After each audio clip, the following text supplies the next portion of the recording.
Hello everyone, welcome again to my new vlog, Sunday from last week. Let's start with this day. Ang bigat-bigat kaya tayo ay mag-elevator.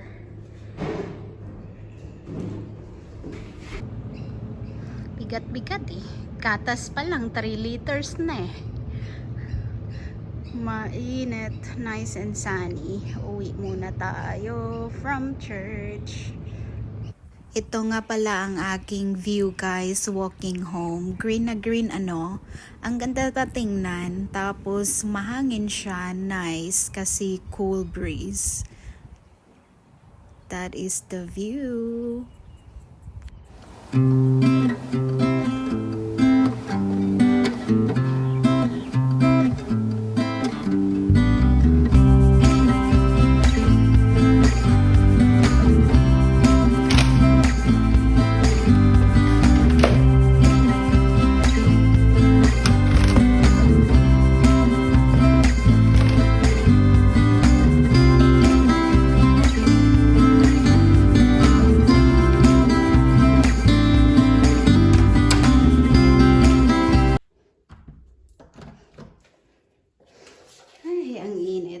We survived. Andito, nakarating na tayo.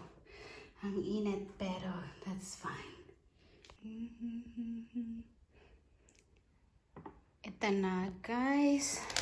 Andito na tayo sa second floor. Thank you, Lord. Kinaya ni girl. Cheering. Tingnan natin kung anong mga nabili. Coles nga pala ang meron dito guys, kaya Coles ang aking binibili o doon ako bumibili madalas. Meron akong banana, kailangan ba natin yung hugasan, at saka alam ko meron pa iba dyan eh, asa na ba yan? Meron din akong oatmeal naka-special, so alam niyo na yon kapag special, tsaka lang tayo bumibili. Sayang din kasi, tsaka ito, naka-special din pang spray ng deodorant ng lalaki kay Grant. At ang napakabigat na 3 liters milk. Nakikita nyo ba? 3 liters, bigat-bigat niyan. Sabi ko, okay lang yun. Tsaka may potato din akong isang piraso and garlic. Nga pala guys, meron akong free dito. Na-redeem ko siya sa Coles. Bread knife. Ayan siya. Maganda, diba? At saka, tawag na ito, mukhang matibay. From brand na Smeg.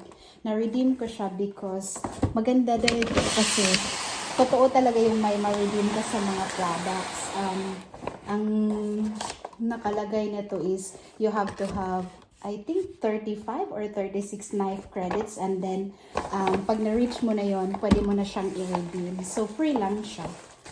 So ayun, masaya. And then ano ba to? Panghugas ng plato, foam. At eto hindi ito naka-special pero masarap tong ribs na to, kaya wala bumili ang girl.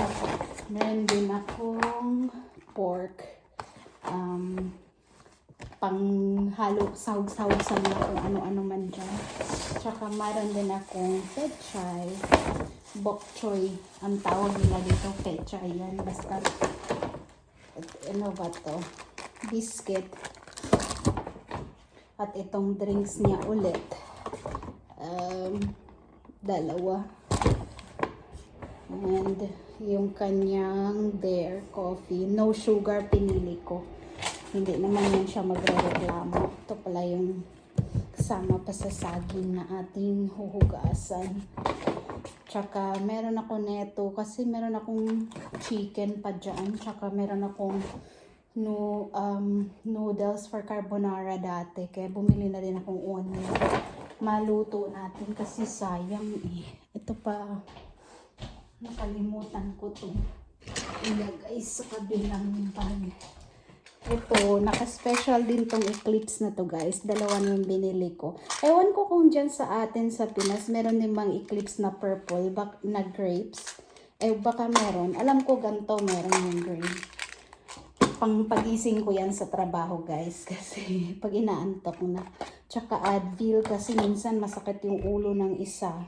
Tsaka inuubo siya ngayon. Hindi umiinom ng gamot. Ito na lang Lollies kasi I reckon para to sa throat. Pero kahit papano tumatahan yung pag-ubo niya. Hindi umiinom ng gamot eh. Sa lamig or change kasi yung weather. Kaya siguro ganyan inuubo-ubo. Ay nako. At mainit na mainit today pero ayos lang yung init nila dito guys kasi kahit papano may hangin ba, windy pa rin siya. So hindi talagang sobrang sa atin kasi humid eh na wala pang hangin dito. Meron naman. Starring yung aking Christmas tree diyan na nandyan lang siya sa side.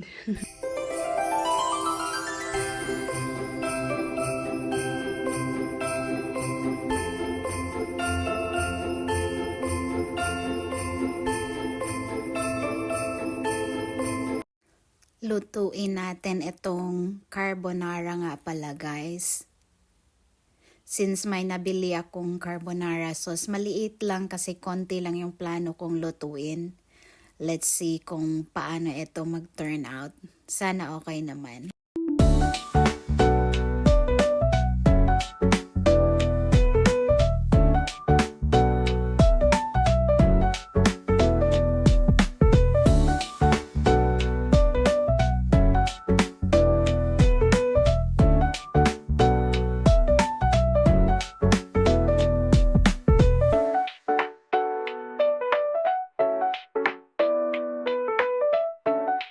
Habang gisa-gisahin ko nga pala ito guys, meron lang akong sasagutin kasi marami kasing nagtatanong sa akin paano nga daw ba pumunta dito sa Australia. Like paano magpunta dito for work purposes, ganun.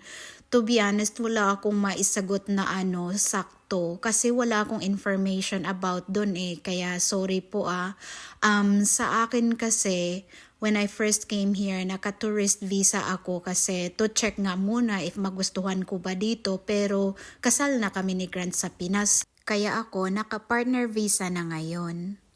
Magluluto muna tayo guys. Isa-isa muna natin ang ating pangsahog sa carbonara.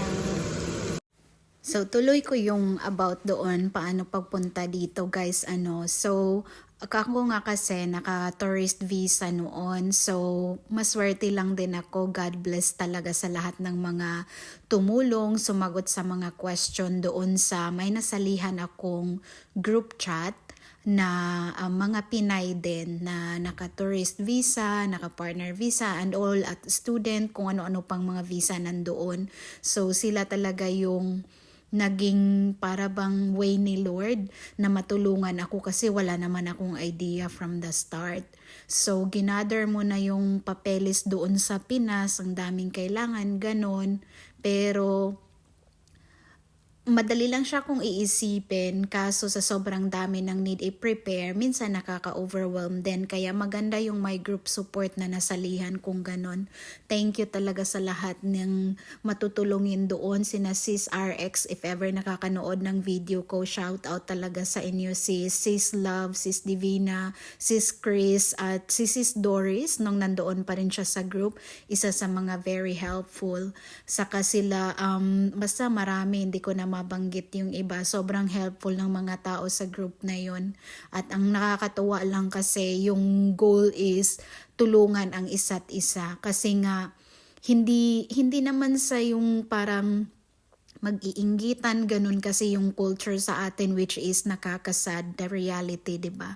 Pero dun sa group namin na yon, I'm so happy na hindi ganun. Lahat nagtutulungan, pasensyahan, kung may mga hindi alam, mga ganun, magtanong ka lang talaga. Kasi yung process, hindi naman talagang madali.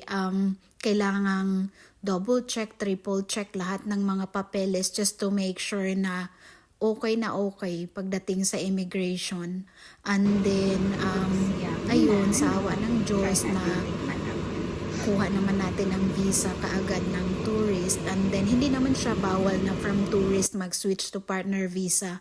Ginawa lang namin muna yung step na yun kay Grant at sa akin kasi nga, sabi niya, tingnan ko daw muna nga ang life dito.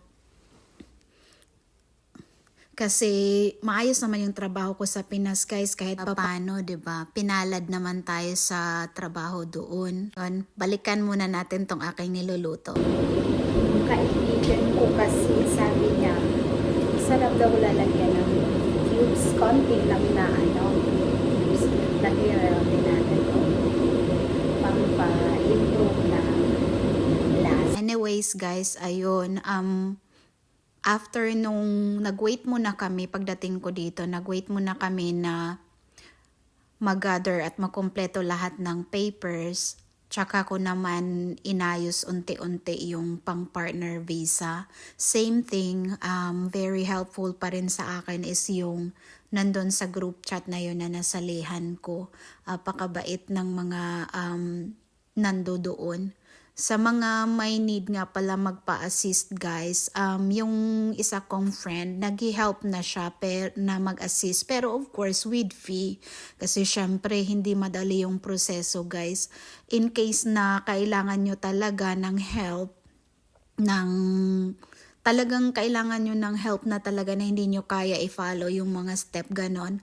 Try nyo lang din mag-reach out sa akin kung kaya kong sagutin yan at saka kung pwede kayong ma-help ng mga ng isa kong kaibigan pero with a fee. Hindi ako nag-a-assist ng ganun kasi hindi ako super expert. Nagfa-follow lang din ng instruction, review ganun, research. So anyways guys, kaya sa mga nagtatanong about paano makapasok ng work dito, hindi ko alam. I guess try nyo na lang mag-seek ng assistance sa mga legit na agency, yung may mga pathways. Though meron akong pinsan na nakapunta dito sila with her partner pero hindi ko talaga alam yung process guys kaya pasensya na. Research na lang and then kung may nakita kayong legit na agency, doon na lang mag-trust. Look at this. It's yummy and cooked. Ready to serve. Our very saucy, creamy carbonara. Ooh. Yum. Baon ko ito bukas to work kasi yung friend ko hindi kami sabay mag-lunch, magkaiba ang aming schedule kaya magbaon na lang ako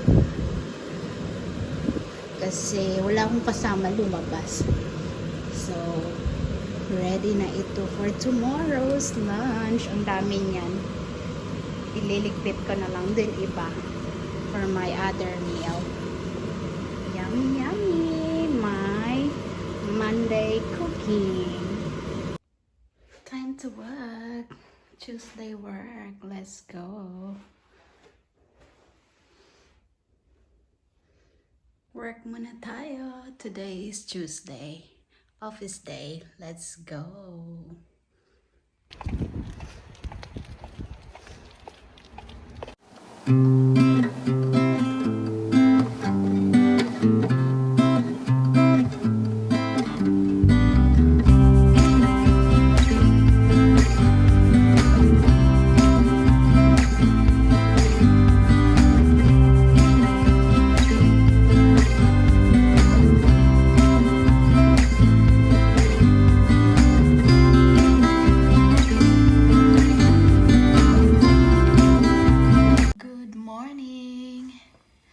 Allergy pa rin tayo konti pero laban lang. Kailangan nating mag-overtime ulit for today's video. And then regular shift. Laban lang talaga. Today is Friday. Tomorrow may overtime din ako Saturday.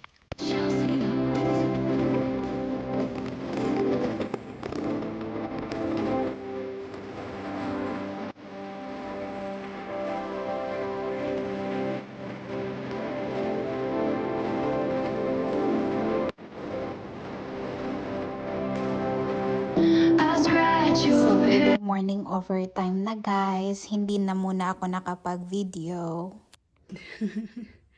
Happy Sunday guys. Thank you ulit sa panonood and sa support. See you next time.